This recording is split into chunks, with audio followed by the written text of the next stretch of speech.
A Japanese taxi driver named Ryuichi Kijima drove 186,000 miles without a single engine problem. His fuel bills were half those of his colleagues. Same car, same roads, same traffic. The difference was not the vehicle. It was not some magic additive he was pouring into his tank. It was a precise, deliberate driving method that Japan's government has been quietly studying and promoting since 2006. And today I am going to break down exactly what it is, technique by technique, because most American drivers are throwing away hundreds of dollars every single month without even knowing it.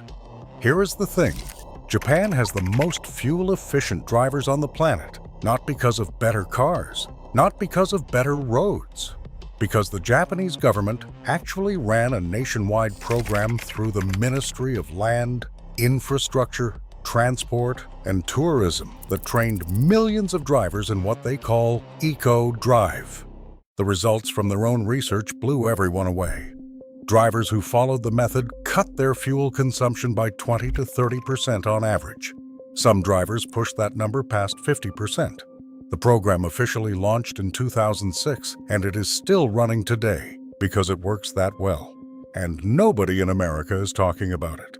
Let us break down exactly how it works. Technique 1.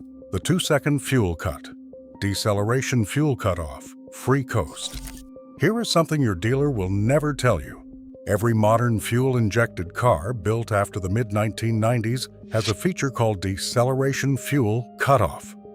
When you take your foot completely off the gas while the car is in gear and the engine is turning above roughly 1,000 RPM, the engine stops injecting fuel entirely. 0. The wheels are spinning the engine so the engine does not need gas. Not a little gas. None. Japanese eco-drive instructors call this the free coast. Every time you are approaching a red light, a stop sign, or slowing down for traffic, if you lift off the throttle early enough and stay in gear, you are driving on free energy. You are using momentum you already paid for. The problem? Americans brake late and brake hard. They wait until the last possible second, then stomp the pedal. At that point, they have already burned the fuel to maintain a speed they are about to throw away through the brakes. The Japanese method is the exact opposite. You see the red light 500 feet ahead. You lift off the gas immediately. The fuel cut kicks in. You glide toward that light for free.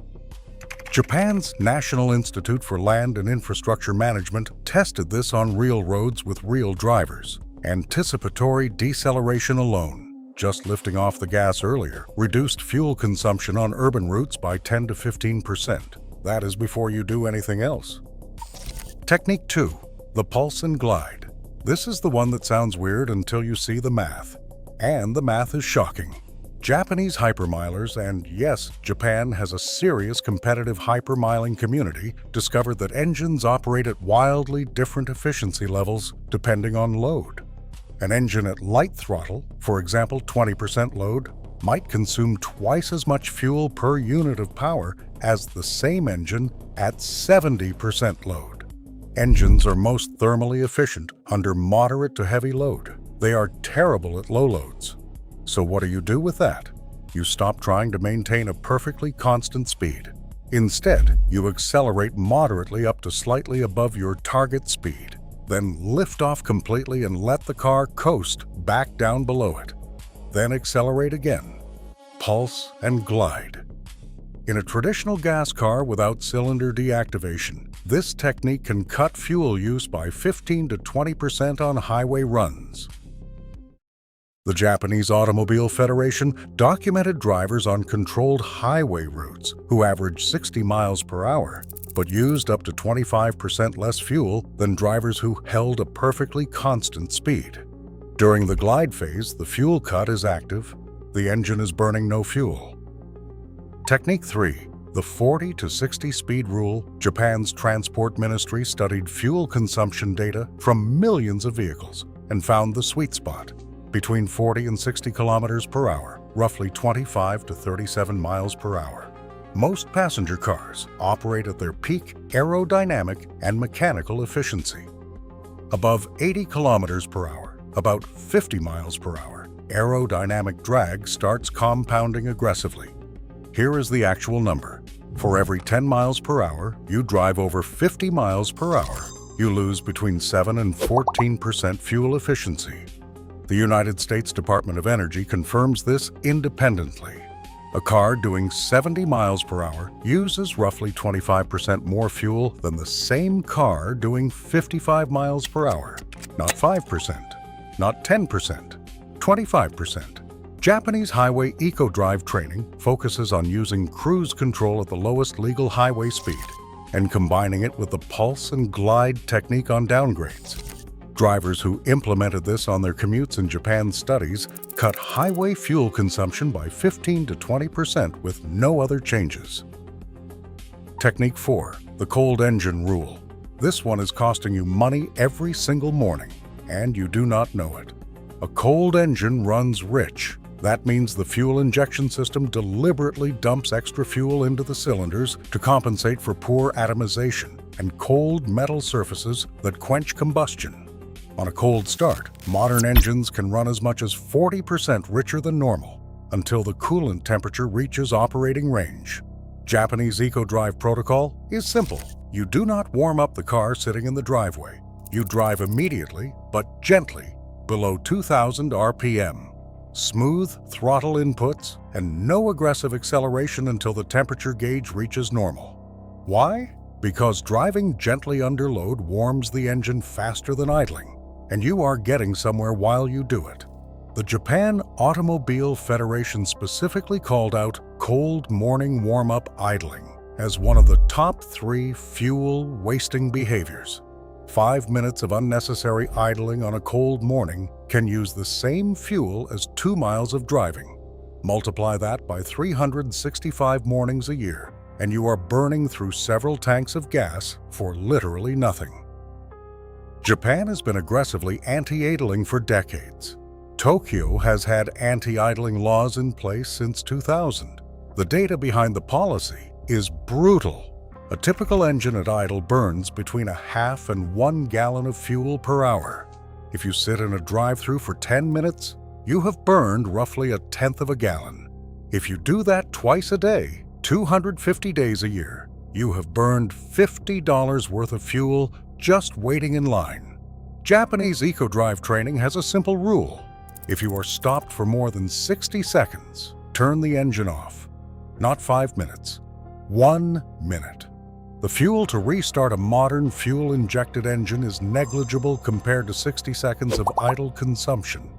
The Japanese research showed that aggressive idling elimination alone, just turning the car off when stopped for more than a minute, cut total fuel consumption by 5 to 10% for urban drivers.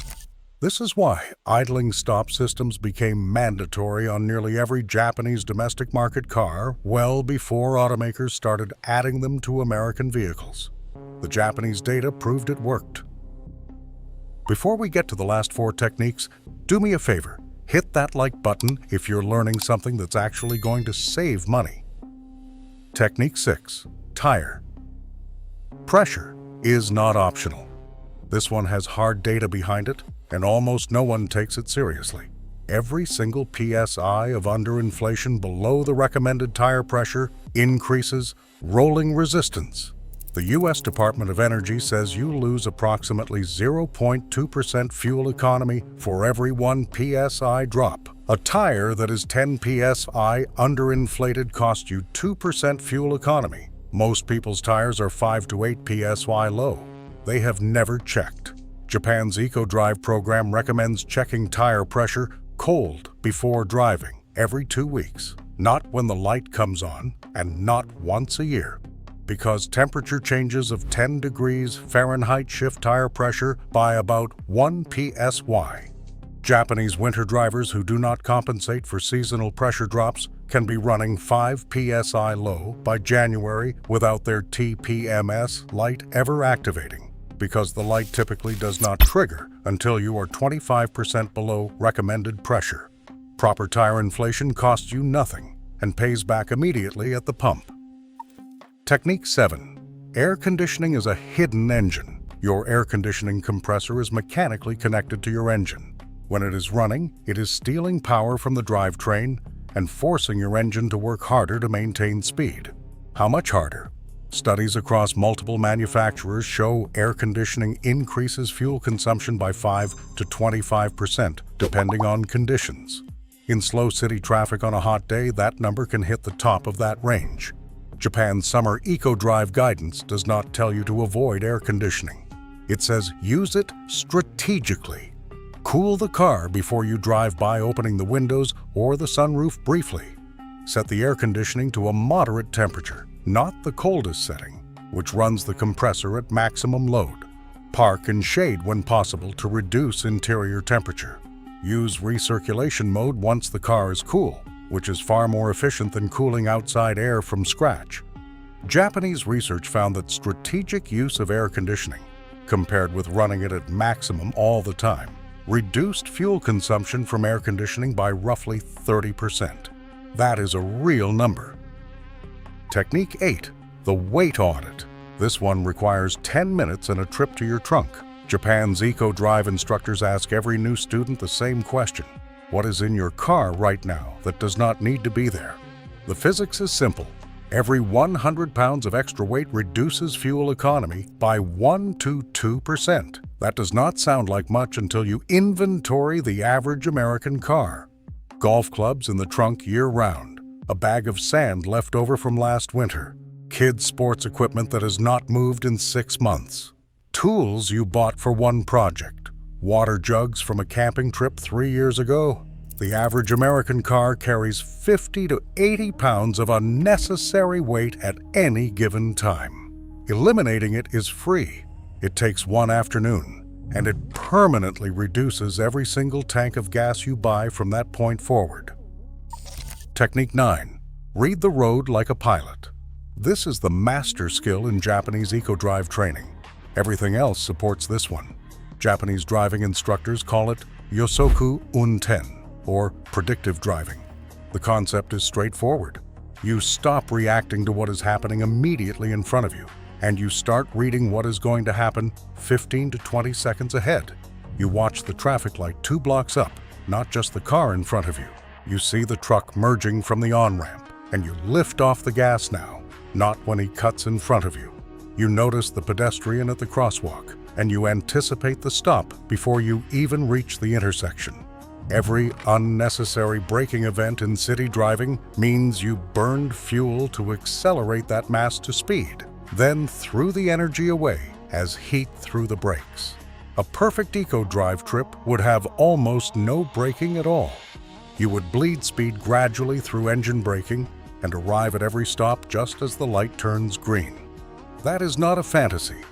Japanese eco-drive competition participants do it on real public roads. Toyota's internal research, published through their environmental communications, showed that drivers trained in predictive driving techniques reduced fuel consumption in mixed city and highway conditions by 25 to 30% compared to their pre-training baseline. Same car, same route, same fuel, just a different relationship with the road ahead. The real number. Let's put this together, because this is where it gets serious. The average American spends $3,500 on gasoline every year. If you implement the Japanese eco-drive method, conservatively, you're looking at a 20 to 25% reduction in fuel consumption across the board. That's $700 to $875 back in your pocket every single year. Not from buying a new car, not from installing anything, not from changing your route. From changing how you use the car you already have. The drivers who push all 9 techniques aggressively and combine them intelligently, the ones who pulse and glide on the highway, kill the idle at every stop, cut the air conditioning load in the morning, keep tires inflated, and read the road 20 seconds ahead. Those are the drivers seeing 40 to 50% reductions. Those are the drivers like Ryuichi Kijima, the Tokyo taxi driver we started with, who made those numbers look routine. Japan proved this works at a national scale. Their government did not just run a study. They ran a program for millions of drivers and measured the results in aggregate. The fuel savings were real. They were documented. and they were significant enough that the program has never stopped. None of this requires a hybrid. None of it requires a plug. None of it requires a single dollar spent at a parts store or a dealership. It just requires you to stop driving the way everyone else does. If you found this valuable, hit that like button. It genuinely helps the channel reach more people. And subscribe so you do not miss the next breakdown. Thanks for watching.